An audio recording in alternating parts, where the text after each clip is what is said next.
আসসালামু আলাইকুম। যে যেখান থেকে দেখছেন সবাইকে জানাই সাদর আমন্ত্রণ।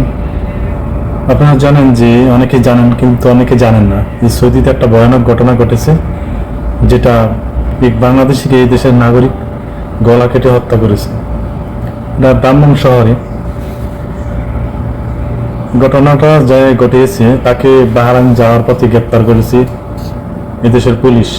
আর যিনি হত্যা হয়েছে তার বাড়ি বাংলাদেশের শরীয়তপুর বাঙ্গা থানায়।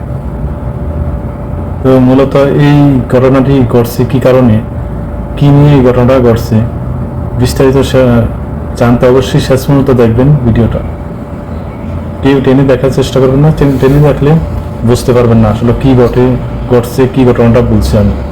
আর প্রবাসী ভাইদের কাছে অনুরোধ, আপনারা আসলে ওদের সাথে বেশি তর্ক করতে যাবেন না। ওদের পরিস্থিতি বুঝছেন, ওরা আসলে ভালোমন্দ সব দেশেই থাকে, খারাপও থাকে ভালো থাকে। ওরা প্রচুর আইনের ভয় পায়, আইনকে ভয় পায় দেশের। তারপরেও অনেকে এই ঘটনা ঘটে ফেলে, হয়তোবা তারা জানি না, হয়তোবা নেশা টেশা করে কিনা জানি না, অবশ্যই নেশা অবস্থা থাকে অনেকে হয়তোবা। ঘটনাটি ঘটছে মানে গেছে কাল 9 সেপ্টেম্বর সকাল 10টার সময়।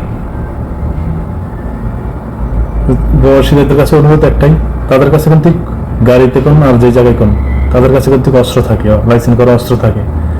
তো তারা যে কোনো সময় তাদের সাথে হয়তোবা অনেক সময় এরকম ঘটনা ঘটে, বহুত আগে ঘটছে।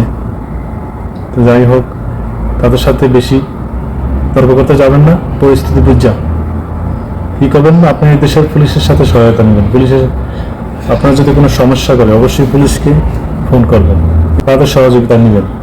আমরা অবশ্যই এর বিচার চাই অবশ্যই। আর যিনি মারা গেছে তার পরিবারকে ধৈর্য ধরার প্রতীক দিব আল্লাহ পাক।